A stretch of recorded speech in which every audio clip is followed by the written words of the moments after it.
yeast infection before, or if you experience multiple yeast infections, then you know just how uncomfortable and annoying they can be. So here are 11 ways to prevent yeast infections. Hi, if you're new to me, I'm Dr. Carmen, an integrative medical doctor and health coach, teaching you how to fix your period problems naturally. And this is episode 2 of the Period Problems podcast.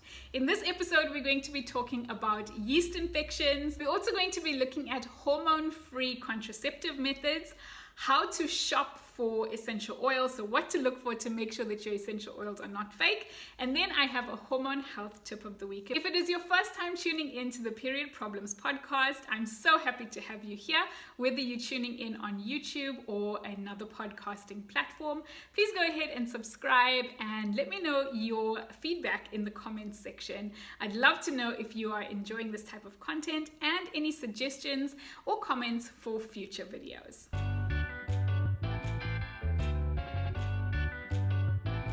Thrush or vaginal thrush or yeast infections are caused by a fungus known as Candida albicans. Now, Candida is it's normally found in the vaginal canal, but it's kept in balance by some of the other bacteria that are present inside the vaginal canal. But when things are out of balance, then Candida albicans gets a chance to overgrow. And so this overgrowth of yeast in the vaginal canal leads to a yeast infection, also known as thrush. Some of the symptoms of a yeast infection include itching, burning, pain when you pass urine, discomfort on intercourse, and a thick discharge that's usually white and resembles cottage cheese. Now, you may have a yeast infection without having these symptoms, and the way to definitively test for a yeast infection is to have some of that discharge sent to the laboratory and tested. But essentially, if you are having vaginal itching with the thick, cheesy, cottage cheesy-like discharge, then the chances are that you have a yeast infection. So how can you prevent yeast infections? Number 1 is to try and avoid taking broad spectrum antibiotics whenever possible. Now, this is not to say that if it's absolutely indicated that you should not be taking an antibiotic. There are definitely several infections that require an antibiotic in order to completely clear them. But we become so used to taking antibiotics even when we don't need to take them. So if you've had a common cold or the flu, these are viral infections and you really just need them to run their course and allow your body to heal. Taking an antibiotic is really not going to make the situation any better, but somehow we have just been conditioned to believe that if we take an antibiotic, we're going to get better quicker. And so if you've ever been tempted with this thought or this idea, then just remember that a study was done that showed that doctors are more likely to prescribe an antibiotic if the patient requests it. So absolutely, if you need to be on an antibiotic for whatever reason, then you should absolutely be on one. But just be mindful and be careful that you don't fall into the trap of requiring or wanting an antibiotic every time you feel a little bit under the weather. So antibiotics do kill the bad bacteria that may be causing an infection, but unfortunately, they also kill some of the good bacteria. And the vaginal canal is like a melting pot of several different bacteria and even fungi, including the fungus that can actually cause thrush.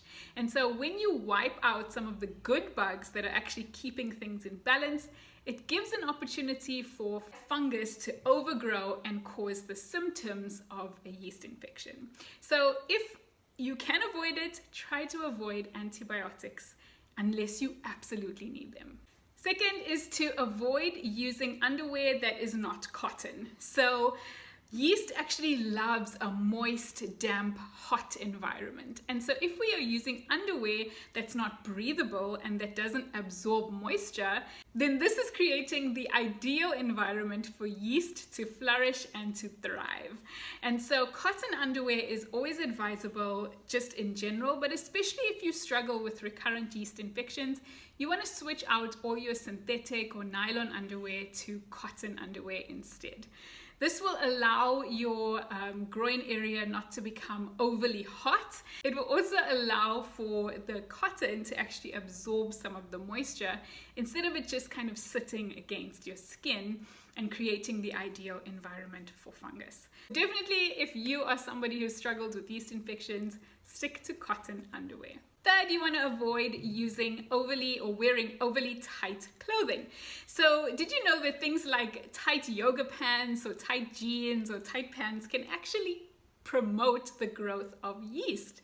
So if you have, in a similar way to what we said about your underwear, if you have like a hot, sweaty environment right up close to your crotch, this is going to give the yeast a fantastic environment to grow. So just try to avoid wearing clothing that's too tight for you. This will help to reduce the amount of heat that gets trapped in your groin area, and will reduce your chances of sweating. So stick to loose fitting clothing, and even if you want to wear like your skinny jeans every now and then, just make sure that your clothing is fitting you properly and that it's not too tight.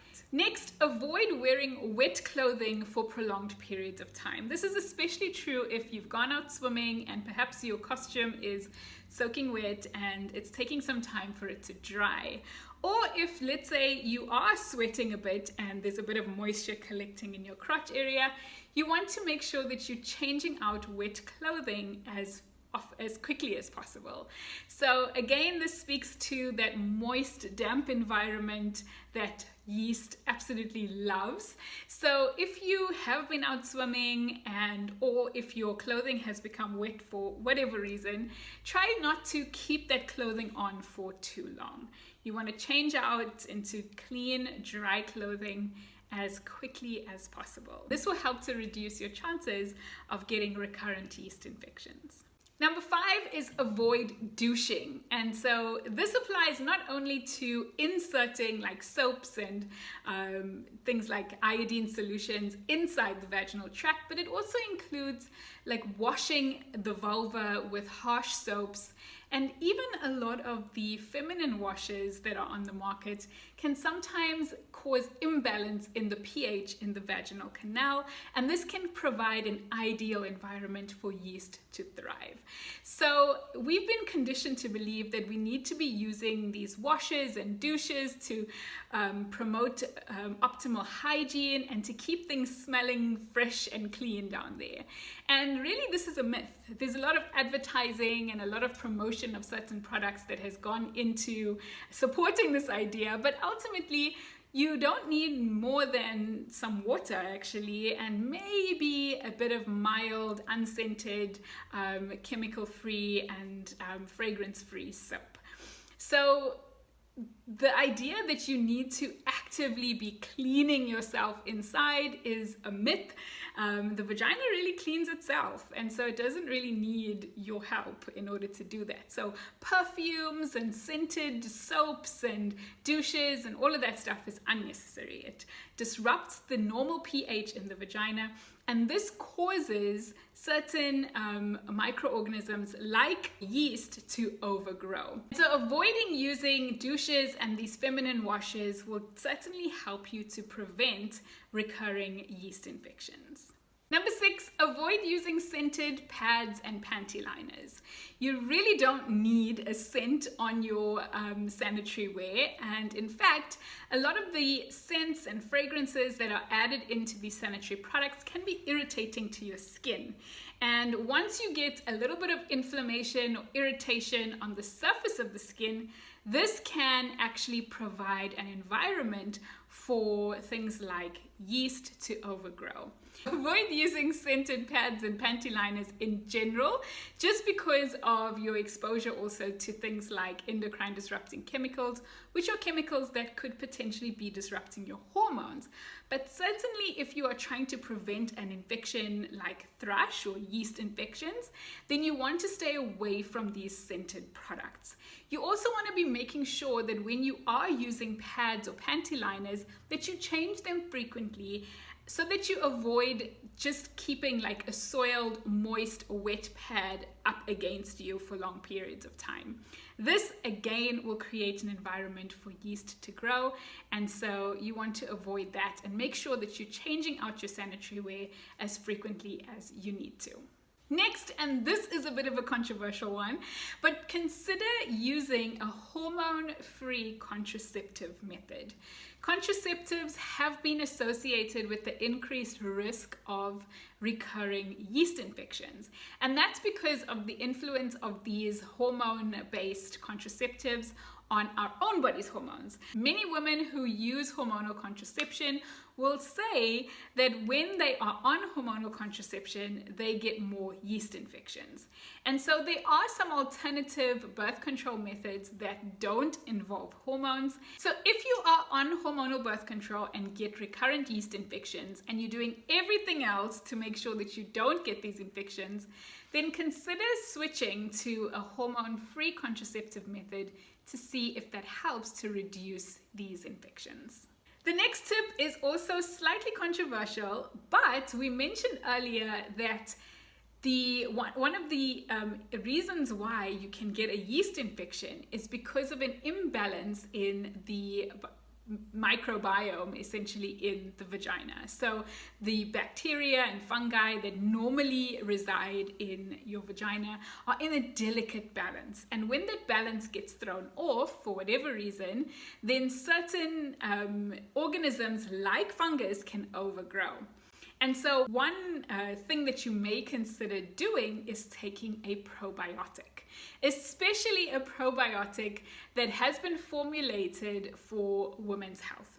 And so this will typically contain microorganisms or bacteria like lactobacillus. So making sure that the population of lactobacillus is healthy and that you have a good balance of these bacteria in the vaginal canal is going to be important to try and prevent the overgrowth of yeast. And so one way that you can do that is by taking a probiotic every day. Next, make sure that you're always wiping from front to back. Whenever you are wiping yourself after you've been to the bathroom, making sure that you wipe from the front to the back is going to ensure that you reduce the risk of taking any bacteria that may be on the outside of the anal area and wiping them up into the vaginal canal. And so this will also help to make sure that you are reducing the risk of an imbalance in those bugs that are in the vaginal canal. And so this is important also to teach little girls, because this is a common reason why little girls can even get things like urinary tract infections. So making sure that you're wiping from the front to the back is going to help to prevent infections in general, including urinary tract infections, but will also help to prevent recurring yeast infections. Number 10, make sure that you dry the vulval area and the groin thoroughly after you have had a bath or a shower. So like we said earlier, yeast loves moisture, and if you have a wet, moist environment and if you haven't dried yourself thoroughly after you've had a bath, then this can create an environment for yeast to grow. And so making sure that you pat yourself dry and making sure that you're thoroughly dry after you've had a shower or a bath is also going to help to prevent that moist environment where yeast tends to overgrow. And finally, get your blood sugar under control. Yeast loves sugar. And so this is the reason why people who have diabetes are more likely to get recurrent yeast infections. But whether you have diabetes or not, it is important to make sure that you are being mindful of controlling your body's blood sugar levels, because if you are having these massive spikes in your blood sugar, even if you haven't been diagnosed with diabetes, then this could be putting you at risk for recurrent yeast infections. So if you are having recurrent yeast infections and you've never been tested for diabetes, I would suggest that you go and get your blood sugar tested. And even if you are not diabetic, you may be experiencing insulin resistance, which is almost like a pre-diabetic state. It's very important to think about how to manage and control stable blood sugar so that you're not creating that sweet environment for yeast to overgrow. And so if you are diabetic, making sure that your blood sugar levels are kept under control, being mindful of things like your diet, making sure that you're exercising, and making sure that if you are prescribed medication, that you're sticking to the regimen that your doctor has prescribed, and that you're checking your blood sugar levels frequently to make sure that you're staying within a stable, normal level. And a bonus tip here is also to make sure that you are supporting your immune system. A healthy immune system is vital in order to prevent all types of infections. But one of the reasons why you may be having recurring yeast infections is if your immune system is under stress or strain for whatever reason. And this could include infections like HIV, or whether you're taking medication that is suppressing your body's immune system. Like, for example, if you're on steroids for a long period of time.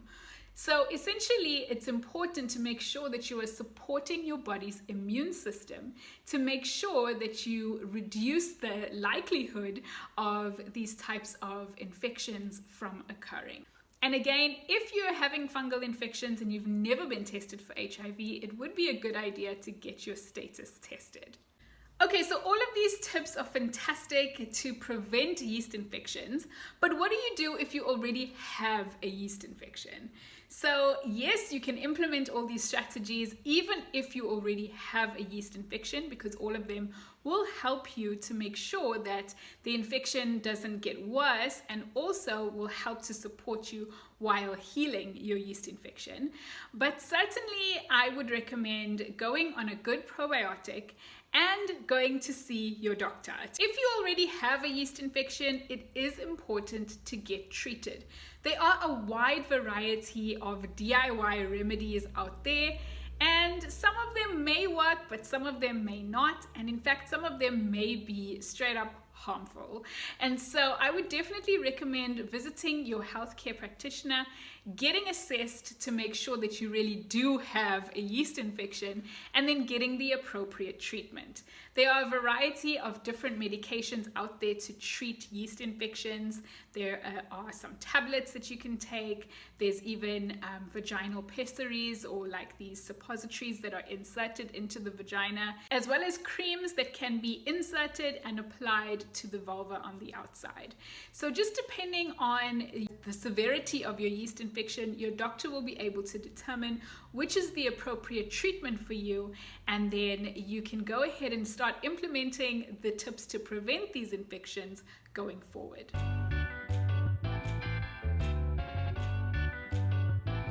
So if you're looking for a natural way to remove your nail polish, then you should give this recipe a try. Just like I'm about to give it a try for the first time today. So I have this nail polish on my nails. It's barely there anymore. I'm using a nail polish by Lola Lee. They are a natural nail polish brand, and they're vegan friendly and they don't have any chemicals and stuff. But I didn't buy a nail polish remover, and if you're like me, my nail polish is always chipping, and I am trying not to use like conventional nail polish remover. So I found this recipe on Pinterest and I'm hoping that it works to remove my nail polish. I only have one layer of nail polish on, so it shouldn't be that difficult to remove. And the nice thing is that you can make this nail polish remover with things that you probably already have in your home. It takes 2 ingredients, 3 if you want to add a little, you know, something extra. But it's literally just lemon and vinegar. Those are the 2 ingredients that you need. I'm going to be adding a bit of essential oil as well.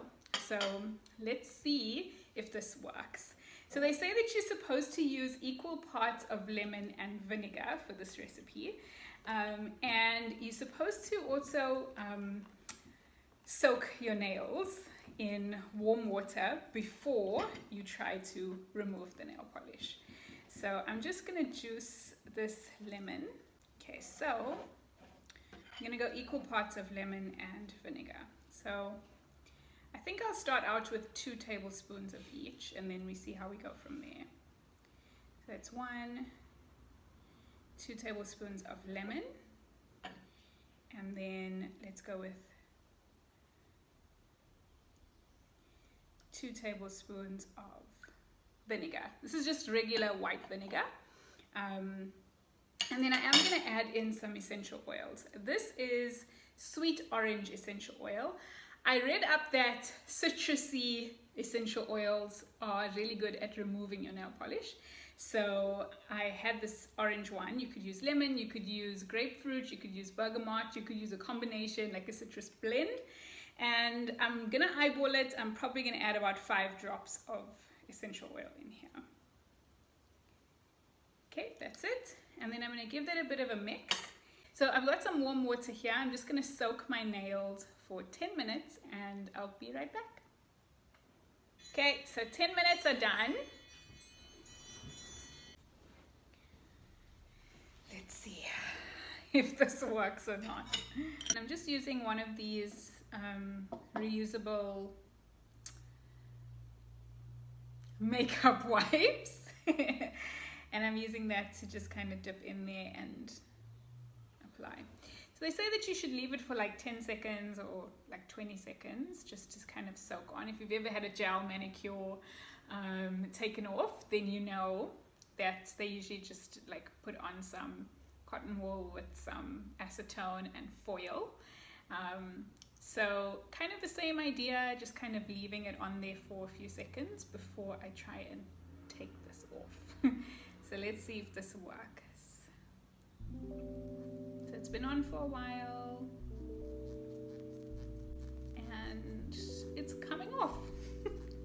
I'm actually surprised.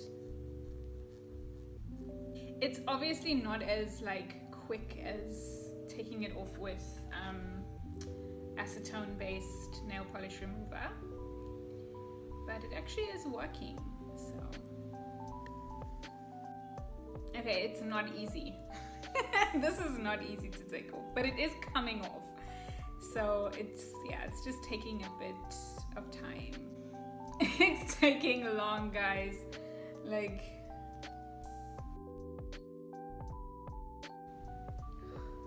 you're also getting tired.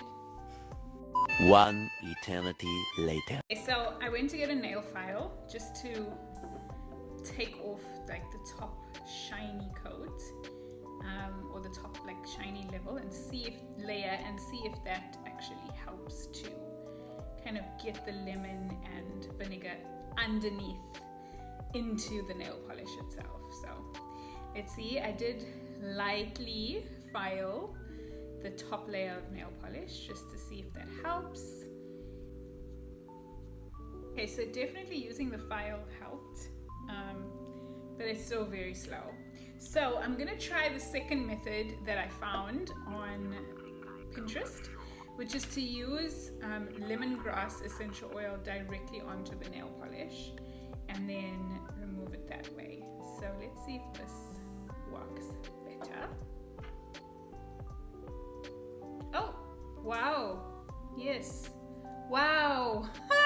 That's amazing. So the lemongrass essential oil is the one. Wow, that was like instantaneous. Similar to like if you used acetone. Wow, that was so quick. Oh my gosh. That's it. Done. I used just the lemongrass essential oil. That is so good. Okay. So this method is by far much better than the first. So I applied 1 drop of lemongrass essential oil directly to the nail polish, let it sit for about 10 to 15 seconds, and then wiped it off. That's it. Done. Okay, so I'm all done. The nail polish is all off of my nails. Definitely by far, if we compare the vinegar and lemon mixture with the lemongrass alone, the lemongrass essential oil definitely is so much better.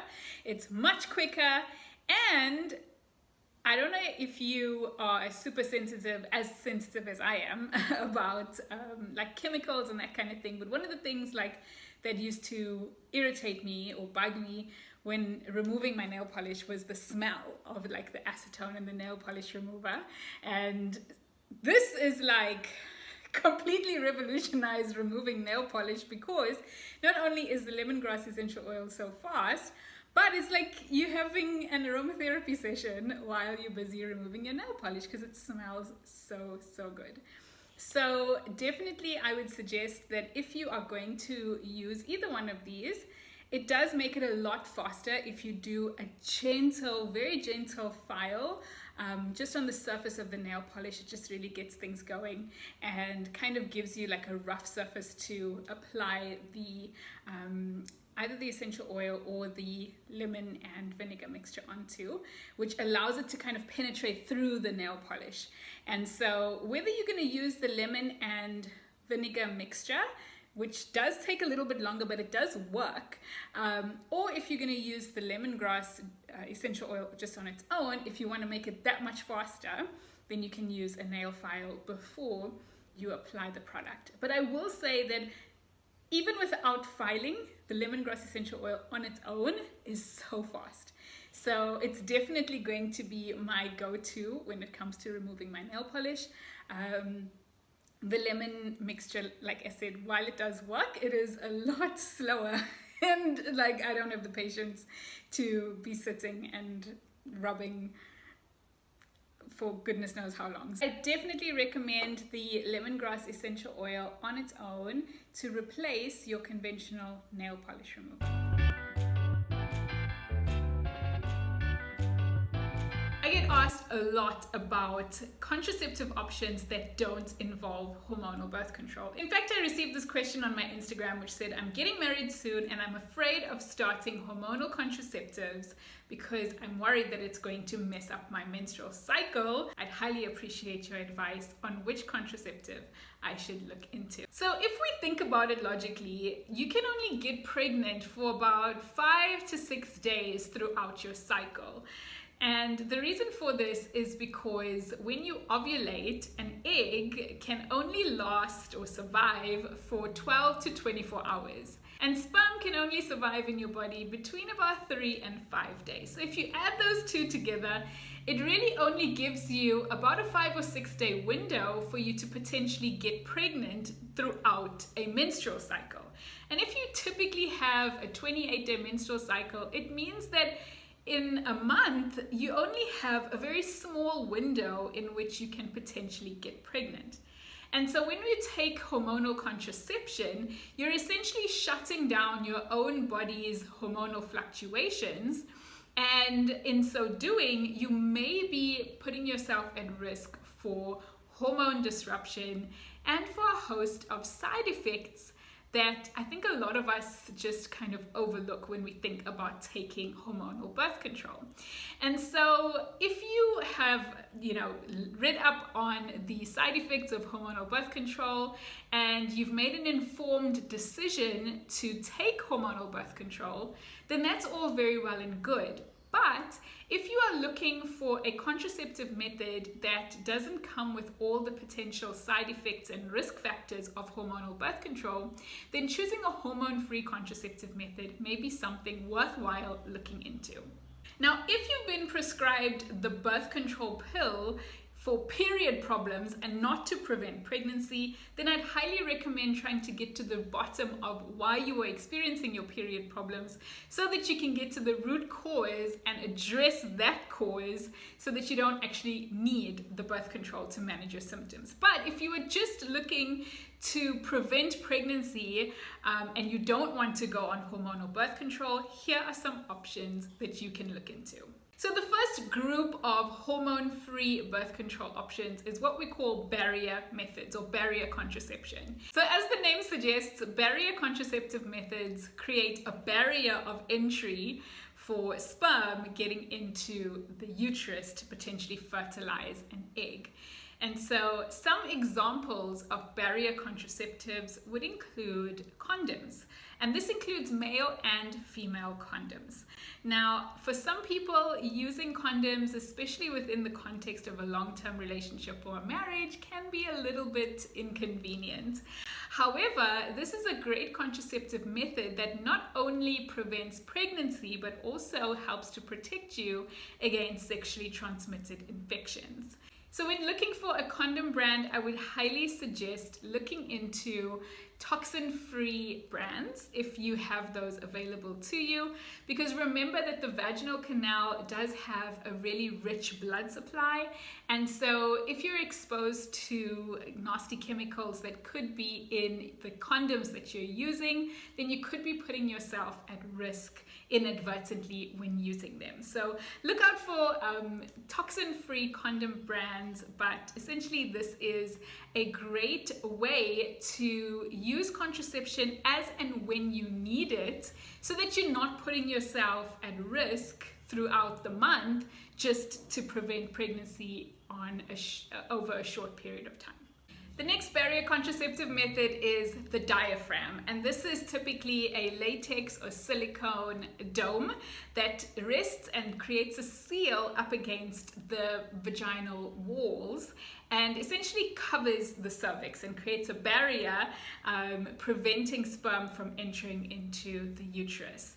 This contraceptive method can be inserted 2 hours before intercourse and must be kept in place at least for 6 hours after intercourse. You won't be able to feel it, so it won't interrupt anything while it is in place. But this barrier contraceptive method will not protect you against sexually transmitted infections. The next barrier contraceptive method is the cervical cap. Now, this is similar to the diaphragm, but quite a bit smaller. It really fits snugly over the cervix and again creates a barrier of entry for sperm getting into the uterus.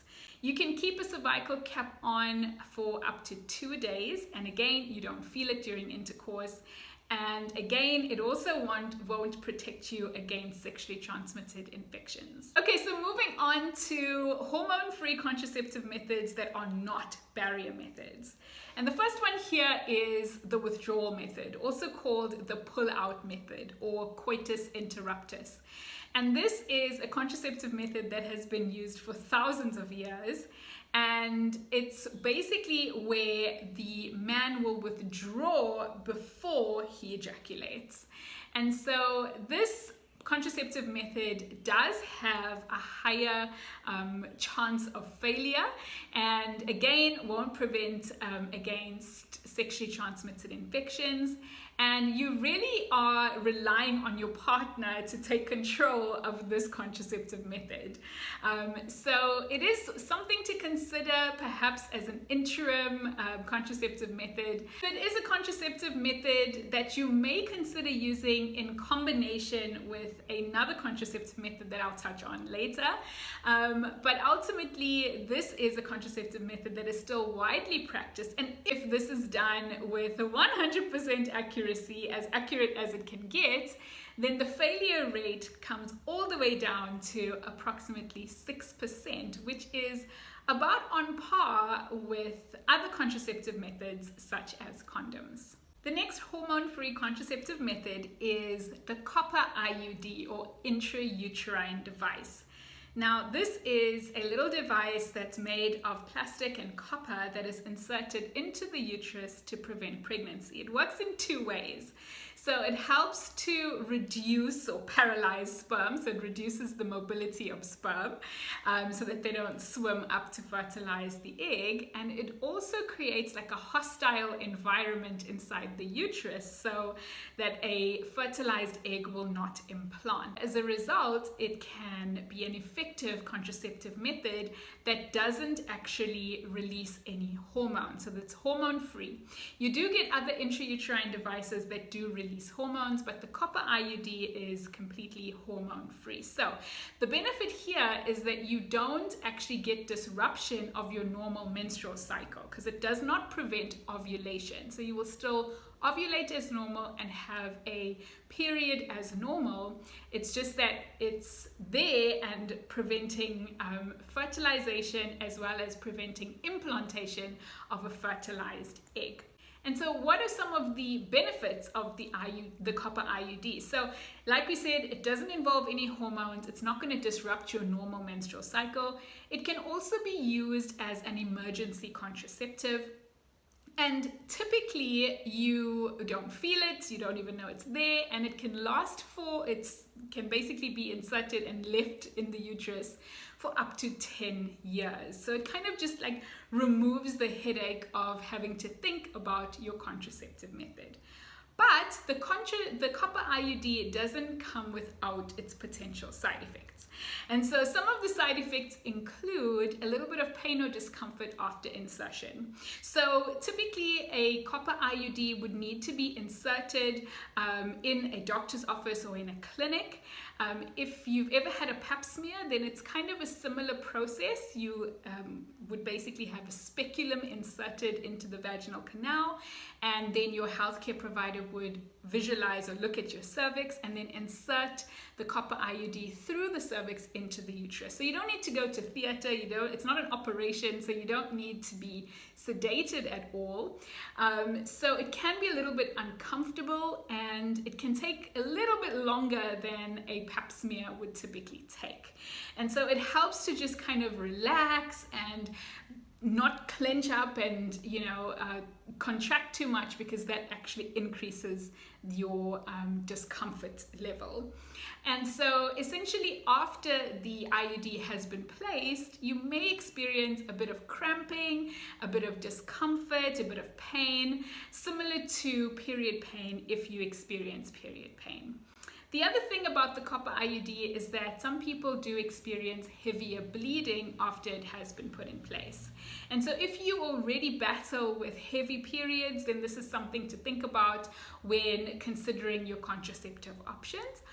But ultimately, for a lot of people who experience the heavy bleeding after the copper IUD, it does tend to settle down after a few months. But if it's not settling down and it's really increasing the amount of blood loss that you're experiencing every time you have a period, then you may want to consider an alternative contraceptive option. Another thing that can happen is that the IUD can actually come out. So sometimes your uterus just contracts and pushes the IUD out. So this can happen, it can occur. It's not a very common thing to occur, but it's something to keep in mind that it actually may fall out. And this could potentially lead to pain and a bit of spotting and discomfort. The IUD also increases your risk of infections. So after the IUD has been placed, the end of the IUD has like a string that kind of sits, or like in the similar way to how a tampon string would hang outside of your body, the strings of the copper IUD will hang outside of your cervix.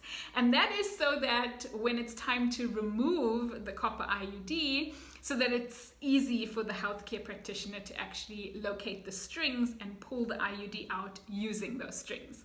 And so because those strings protrude through the cervix into the vaginal canal, there is a chance that the bugs that, the bacteria that are inside the vaginal canal can actually track up that string into the uterus. And so this could potentially increase your risk of certain infections and even increase your chances of getting bacterial vaginosis, where the balance of bacteria inside the vaginal canal is disrupted, and then you get this discharge that typically has a fishy odor. The next hormone-free contraceptive method is the fertility awareness method. Now, this is one of my favorite contraceptive methods because it relies on the fact that you can only get pregnant for a very short window of time within your menstrual cycle. Now, the fertility awareness method should not be confused with the rhythm method. The rhythm method is a way of predicting when you will ovulate based on your previous menstrual cycle history. And so typically this would involve looking at a calendar, tracking your period, and then estimating when you ovulated based on your menstrual cycles.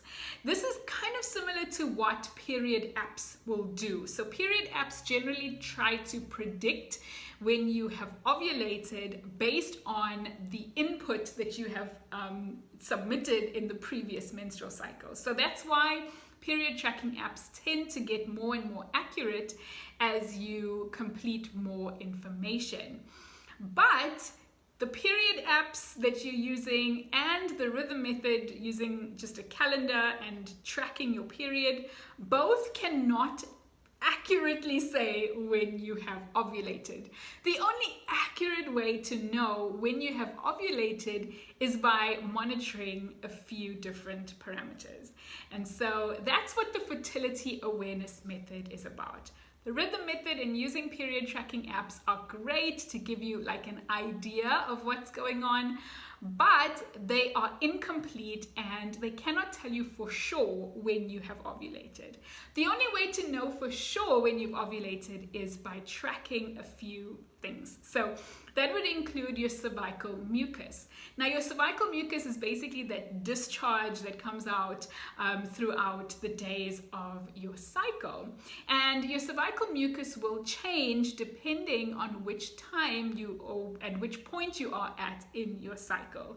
Typically, fertile cervical mucus is like egg white consistency. So it's really stretchy, it's clear, and typically this is the type of mucus that really is released via the cervix to protect the sperm and allow it to actually enter into the uterus so that it can go ahead and fertilize the egg. So tracking your cervical mucus is one of the things that you need to be doing if you're using the fertility awareness method. Some other things that you may need to do in the fertility awareness method, because there are different types of FAM, and that would include checking your basal body temperature. Now, your basal body temperature is tested the first thing when you wake up in the morning, before you even look at your phone, get out of bed, drink water, before you do anything, you take a thermometer and check your temperature. And you have to keep track of this because the trend, so in other words, when you look at your temperature over time, you'll be able to see when your basal body temperature has spiked.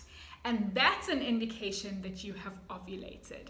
So the basal body temperature reading will basically tell you, retrospectively, it won't tell you about when you will ovulate, it will tell you when you have ovulated already. And so keeping track of that will tell you when you are fertile, as well as doing other things like checking the position of your cervix, which changes throughout the month. This can also give you clues about whether you are in your fertile period or not. And then also keeping track of your period is something that you should be doing. So you should be documenting whether it's in a period tracking app or just manually documenting your period. And another thing that you can do is use ovulation test strips. It's something that is not required, but may actually just help you to give an extra data point to be able to see whether or not you are in a fertile period. Now, the fertility awareness method, and let me know if you want me to dive into this particular method in a future episode. But ultimately, the fertility awareness method can be used both to help you get pregnant and to help you not get pregnant. So if you remember earlier, I mentioned that you can use the pull-out method in combination with another method. It's FAM, right? So you can use the pull-out method in combination with FAM. And the way you would do this is by determining when you are going to be in your fertile period, in other words, when you've ovulated. And then during that time, you can actually utilize an extra contraceptive method. So for example, the pull-out method, or potentially even a barrier method like condoms. And so the fertility awareness method is a great method to help to prevent pregnancy. But like I said, if you want to use it to actually get pregnant, then it'll give you an idea as to when you are your most fertile in your cycle and where you should actually be trying to conceive. And so ultimately, the fertility awareness method is a fantastic hormone-free contraceptive method or family planning method, but it also helps to improve your overall awareness of your body and your menstrual cycle. It's one of the things this fertility awareness method, as well as menstrual cups, are probably two of the most empowering things that you can learn to do to help you get more in tune with your body and just to help you understand your own body's fluctuations and how your own body works in general. I love this method. Okay, so now moving on to hormone-free contraceptive methods that are actually surgery, so that require surgery, right? So the first one is tubal ligation. So if you have completed your family and you don't want to have any more children and you are 100% sure about this decision, then tubal ligation may be an option for you. This would involve basically cutting off the communication between your ovaries and your uterus. So in order for the egg to actually make it into the uterus, it has to go via the fallopian tube. And if that fallopian tube is cut off or blocked for whatever reason, then the egg won't be able to make it into the uterus. And so with tubal ligation, you're basically stopping that route of communication between the ovaries and the uterus. And so this would involve tying off or cutting or blocking the tubes to prevent you from actually getting an egg into the uterus. Now, with regards to the side effects or the potential adverse effects of this, it is an operation. So you don't necessarily need to have open abdomen surgery. This can be done via keyhole surgery. But typically people will consider this as an option. Let's say if they've had a Caesar and they 100% sure that that's the last baby that they ever want to have, then a tubal ligation can be done at the same time as cesarean section, just after the baby has been delivered. Alternatively, if you have, let's say, had natural birth, or maybe even have decided after you've had a cesarean section that you don't want any more children, then tubal ligation can be done as a minor, as an operation through keyholes. In other words, what we call laparoscopic surgery. So this contraceptive method is highly effective. Typically, if you change your mind and you want to reverse a tubal ligation, it's very difficult to do so. Oftentimes, these surgeries to reverse TLs are not successful. So this is definitely a contraceptive method only to consider if you are 100% sure that you are complete with your family and you don't intend to have any more children in future. The typical side effects of tubal ligation are related to having a surgical procedure. So you may experience side effects from the anesthetic or from the surgery itself. And typically this contraceptive method doesn't cause any long-term side effects, although some people do experience heavier periods or more painful periods after they've had any type of surgery. And so this may be a potential side effect of tubal ligation. And so the final hormone-free contraceptive method that is often overlooked and a very, actually probably the most hormone-friendly option for you is to get your partner to have a vasectomy. So a vasectomy, in a similar way to tubal ligation, basically cuts off communication of the testicles to the penis, right? So essentially you would be cutting off the communication that allows sperm to actually make its way out of the penis. And so here it would involve minor surgery. Typically this can be done under local anesthetic. And this is another long-term contraceptive strategy. But unlike tubal ligations, vasectomies can be reversed. And the success rate of a reversal ranges anywhere from 40 to 90%. And so this is a fantastic contraceptive method. Again, if you have decided that you are not intending to have any children, but potentially want to leave the door slightly ajar, and is also completely hormone and side effect free for you. I think as women, we've been conditioned to believe that we should bear the burden of family planning and contraceptive methods. And so really getting your partners to step up and take responsibility for the contraceptive choices is something that we should normalize. I think that this is a fantastic opportunity, especially for those families and couples who really are considering long-term contraception and they really don't want to go the hormone route. This is a great way for your partner to step up to the plate and to take more responsibility for your family planning.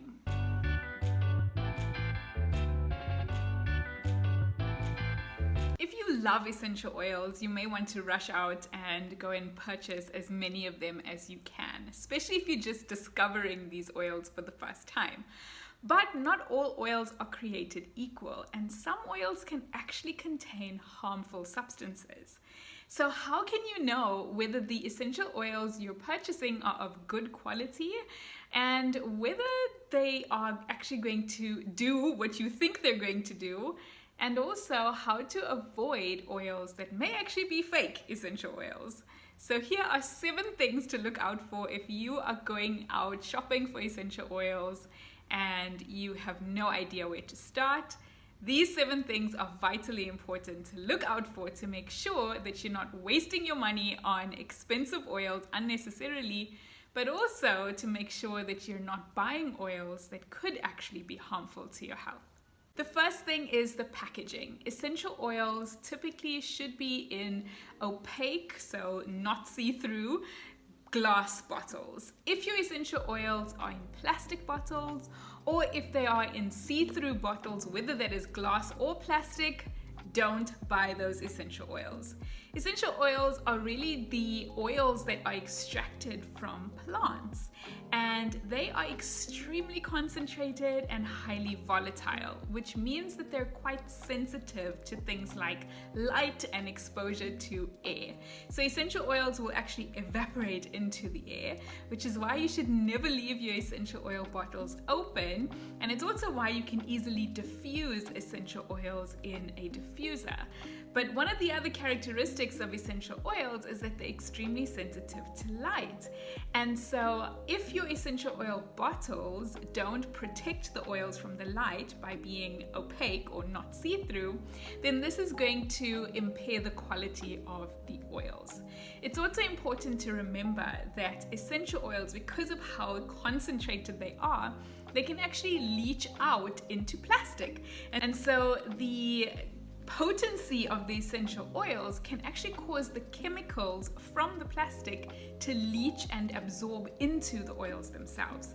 So you may be applying your essential oils, but your essential oils may be tainted or contaminated with the chemicals that are contained in the plastic that the essential oils came in. So never buy essential oils in plastic containers, and make sure that the glass bottles that are containing the essential oils are not see-through.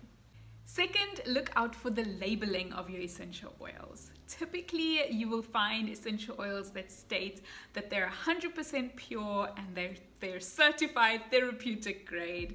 So therapeutic grade essential oils are not actually a real thing. It doesn't exist. It's not a real, genuine way to label essential oils.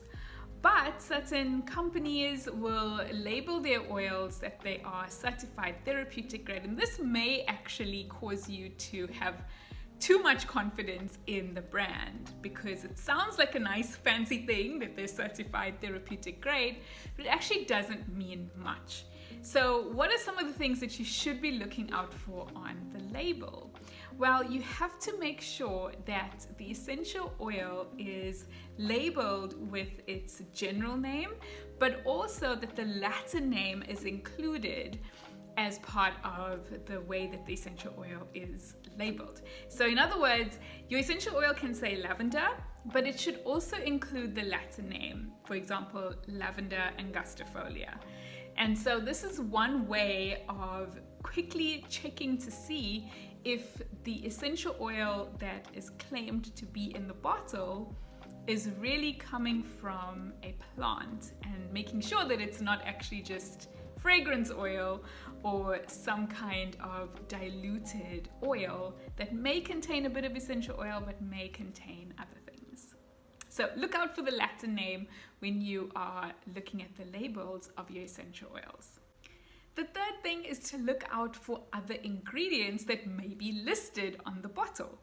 So typically, unless you're buying a blend of essential oils, which would typically contain a few different essential oils mixed together, there actually shouldn't be any other ingredients on an essential oil bottle. In other words, what you want is pure essential oil. So if they're extracting the oil from the lavender plant, you only want lavender inside that essential oil bottle.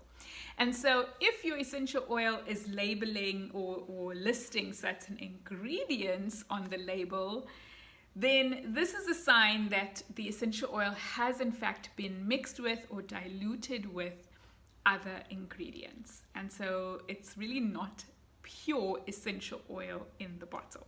Next is the smell of the essential oil. Now, this may take a little bit of time to get used to, and it's going to take experimenting with different oils over a period of time for you to actually tune in this chick. And so essentially, when you are smelling essential oils, they have a really natural, really like non-synthetic smell to them. But certain oils, because of the fact that they're not true, genuine, pure essential oils, they actually smell synthetic. They don't smell like anything that you've ever smelled before. And so looking out for the way essential oils smell is something that you will begin to get better at as you gain more experience. But just get into the habit of smelling essential oils and really tuning into how the oils smell for you. You soon will begin to determine whether it really is an essential oil that you're smelling or whether it is a synthetic processed, chemically engineered oil that may contain some essential oil but really is a synthetic product. The next thing to look out for is the cost. Now, when we speak about cost, this is a bit of a touchy subject because we begin to get into the realm of talking about MLMs or multi-level marketing companies that generally tend to add a significant markup to their oils. And so this can really inflate the cost of oils that are available via MLMs. And this is not to knock or bash any MLMs out there, but generally speaking, people who buy into the MLM model of essential oils will knock essential oils that can be purchased at the drugstore.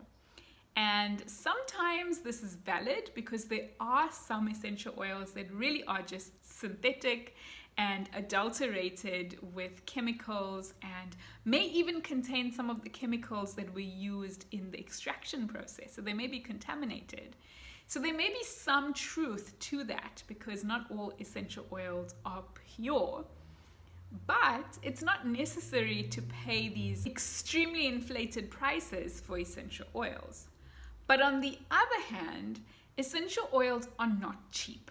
So it's extremely resource intensive to be able to extract essential oils from plants. It takes a lot of plant material to get a small amount of oil out. And the methods of extraction are expensive to run. And these oils often are, the plants that the oils are extracted from are often coming from farms that use organic farming, and the labor costs can just add up very quickly. So while it's not necessary to be spending a huge amount of money unnecessarily to purchase essential oils, because remember, with the MLM model, there is a middleman that also needs to get paid. And so as a result, there may be this, there typically is this inflation of the price of the essential oils.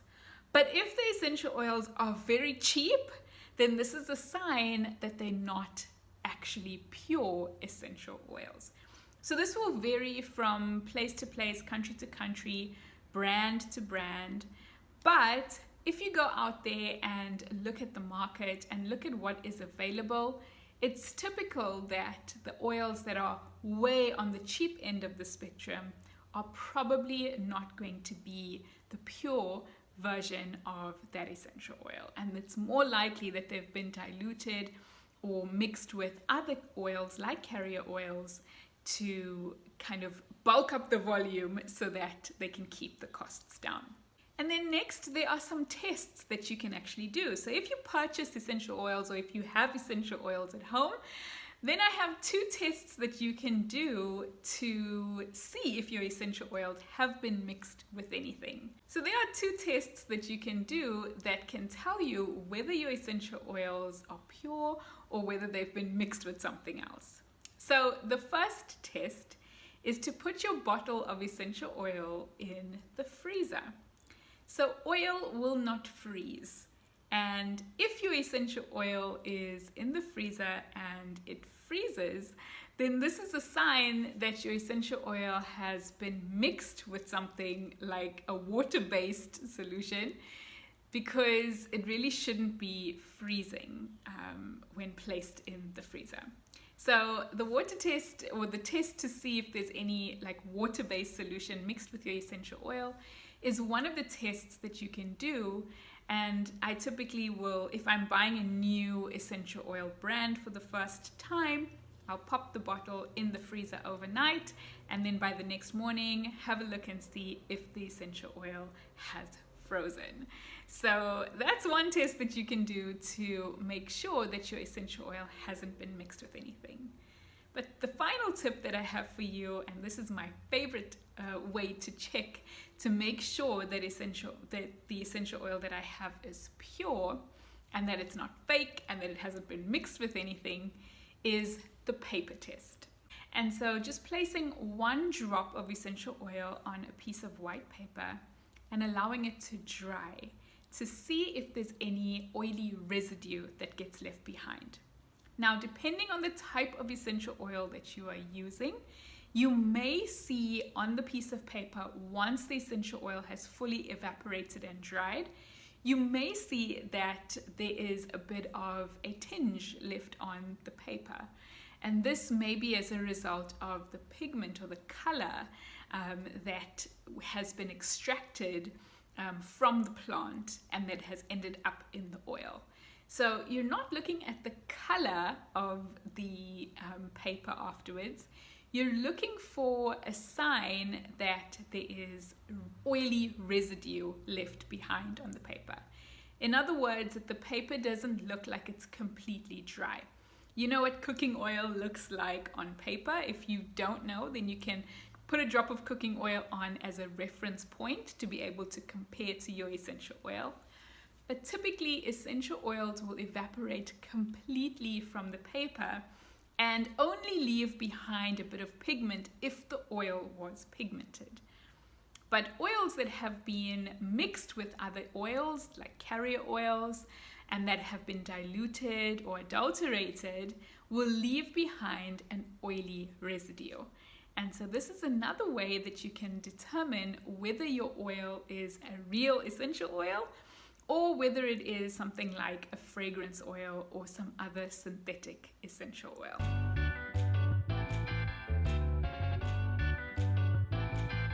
So what is the best type of exercise for hormone health? That's a bit of a trick question. The best type of exercise for healthy hormones is the one that you will do. But there are a few things to kind of keep in mind if you want to make sure that you are not making your hormone imbalance and period problems worse because of your exercise routine. And so wrapping up this episode, this week's hormone health tip is to exercise for healthy hormones. And so how do we do that? First and foremost, find a type of exercise that you enjoy doing, whether that's yoga, Pilates, walking, running, whether it is dancing or even taking a swim. Find some kind of exercise that you really enjoy and focus on including that type of exercise into your daily routine. But you want to make sure that you are taking a few things into consideration if you want to exercise for healthy hormones.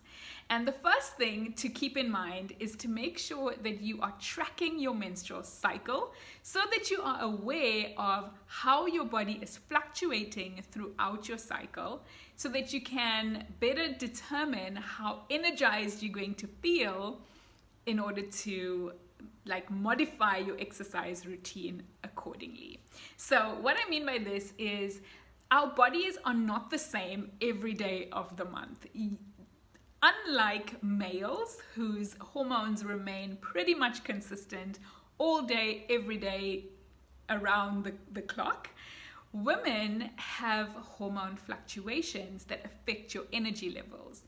And so there will be periods of time during your cycle where you feel really energized and go, and you can get so much done. And there will be times in your cycle where you'll feel like you're just completely run down and you don't even feel like getting out of bed. And so keeping track of your cycle can give you some clues and insights into when those times of the month your energy levels are fluctuating is, so that you can adjust your exercise routine appropriately. So let's say, for example, you love dancing and you love to do yoga. Well, if you're tracking your cycle, you'll know that from day 1 of your cycle, which is the first day of your period, you're not gonna feel super energized and feel like having a dance party in your room. You're gonna want to feel, or you're gonna feel like you just want to go under the covers and just be as still and as quiet and as into yourself as possible. All right, so during the time of your cycle where your energy is a bit low and where you're not feeling energized, you may want to consider doing a few stretches and a bit of light yoga. Make sure that you're still keeping the movement going, but that you're not setting an unrealistic expectation for that time of your cycle. And so a little bit of light stretching, a little bit of yoga may be more appropriate during those times where your energy levels are low. But when you're coming up to ovulation and your hormones are really hitting their peak, you may feel a lot more energized. And it's during that time of your cycle where exercising by doing some dancing and more energetic movement would actually be more appropriate. And so getting insight and looking at your cycle will help you to understand why your energy levels are fluctuating, and will also help you to adjust the types of exercise that you are doing during different times of your cycle. Another thing to keep in mind if you are exercising for healthy hormones is to make sure that you're not stressing your body out with your exercise. So if you're overdoing it, especially if you have underlying inflammation as a result of chronic stress, then over-exercising and doing overly intense workouts is actually going to cause more harm than good. And so the advice here would be to make sure that you're not over-exercising and doing overly intense workouts, especially if you have underlying inflammation. You may want to look into splitting up your workouts. So instead of doing these long, intense boot camps all at one go, you may want to split up your workouts and do half of the workout in the morning and perhaps half later on in the day. The amount of exercise that we do and the intensity of our workouts has a direct impact on our body's balance and on our hormone health. We see this in athletes that over-exercise. They generally tend to lose their period because your body, if it's feeling very stressed out, is not going to want to reproduce, so it can shut down your menstrual cycle. So making sure that you're keeping your exercise routines nourishing to your body and making sure that you're not overdoing things to stress your body out is going to be vitally important if you're exercising for healthy hormones. Thank you so much for tuning into this second episode of the Period Problems podcast.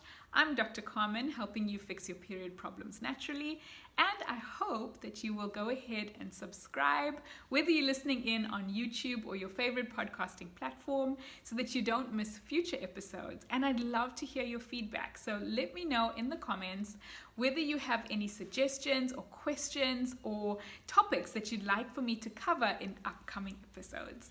Until next time, take care of yourself. Bye.